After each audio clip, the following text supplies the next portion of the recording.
Kirk's prosthesis, but it looks like it isn't finished.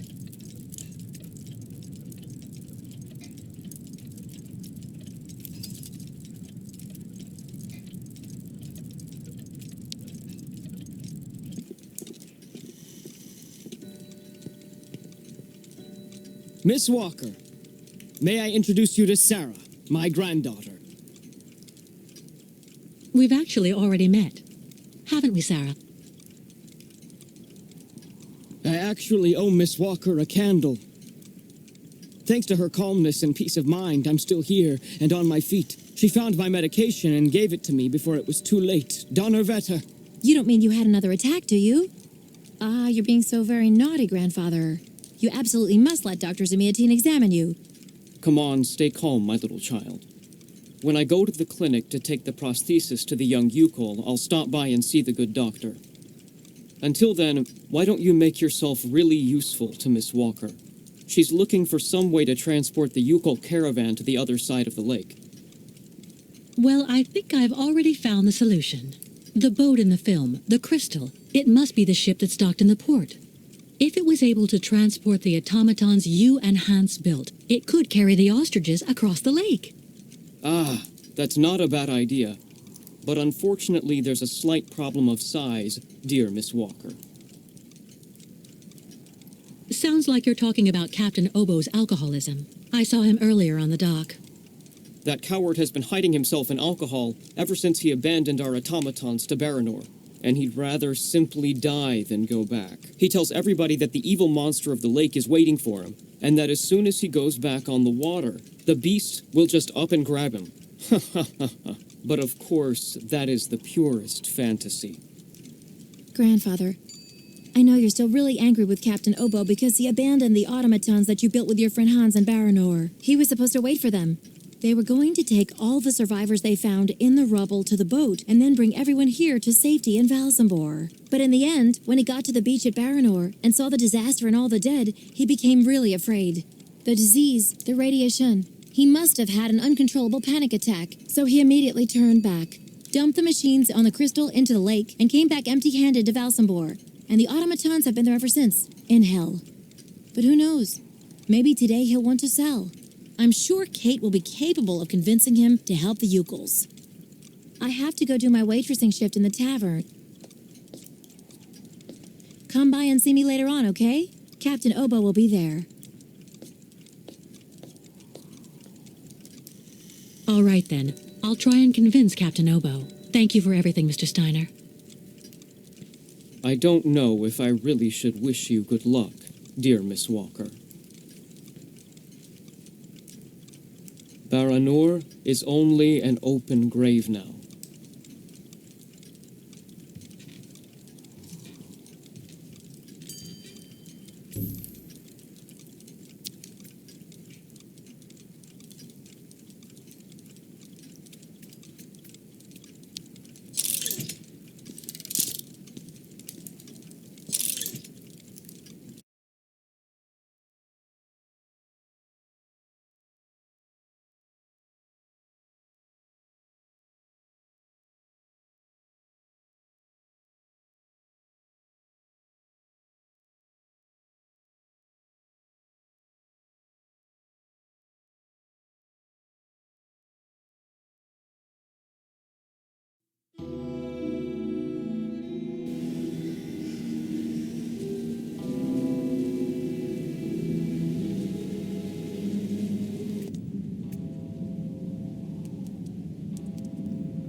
Captain Obo?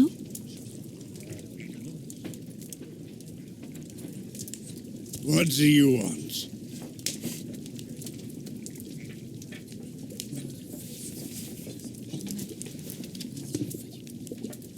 May I sit down for a second?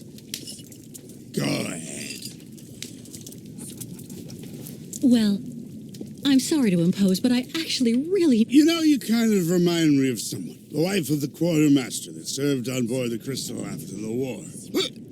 Do you realize he got married to the first cousin of the wife of a machinist? Oh, okay. That's all really interesting, but what I wanted to ask... That's a really great story, really. Because did you know? So there. So the guy answers, I don't know nothing, Captain. Turns out he was hiding in the broom closet. Hilarious. Irina, the wife of the quartermaster, her name was Irina Malevna. Crazy how much you look like her. Oh, gee, it's getting late. I have to go. You can finish telling me the story another time, Captain Obo.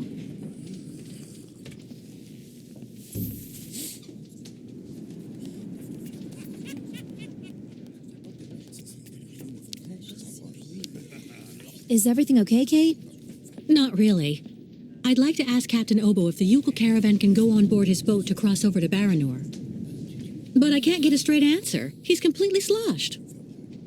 I'm sorry, miss, but I really think you're wasting your time. He's getting drunk again to forget his crimes, like he always does. To forget he wasn't brave the way a captain should be. Can you believe it? In Baranor, he just picked up and abandoned his passengers. And I know, he'll never want to see that cursed place again. I'm not sure that's true, lad. Even if he does drink a lot, the captain's a pretty good guy. Say the right thing, and you may be able to convince him. If I'm ever lucky enough to find him sober, even for a moment, I need that drunkard to listen to me. Maybe I can help you with that. I'll make him one of my famous small restoratives. After that, he'll want to sleep for 3 days, but at least his mind will be clear. I'd really appreciate that. Thank you so much, both of you. Don't mention it. The way the Yukols are treated here is an absolute disgrace, so if we can help out... Has Captain Obo taken the crystal out of port since leaving Baranor? He's been far too drunk ever since then for that. And anyway, the port's been closed since the tragedy of Baranor 20 years ago. Do you think the crystal is still in sailing condition after all this time? I'm sure there'll be a few repairs to do, but Obo never stopped keeping it in shape, you know. He loves his boat, despite everything. Do you know why Captain Obo fled Baranor? He must have been completely traumatized by what he saw there. The catastrophe, the victims, and then the radiation. He unloaded the automatons on the beach, but he didn't expect they'd bring the survivors back right then. He just cracked, completely snapped. Full astern and goodbye all. Can you even imagine? Afterwards, he came up with that story of a sea monster appearing and attacking his boat. Yes, the old legend of the monster of the lake. Convenient, isn't it? Who knows what became of the victims and automatons the captain abandoned? No, everybody hates the captain for that. But nobody volunteered to take the helm of the crystal in his place to pick up the survivors. If there are any left in Baranor. They're all dead now, that's for sure. Grandfather says that the automatons would have broken down really quickly with nobody to maintain them. Go see the captain. Sarah will bring you the restorative when it's ready.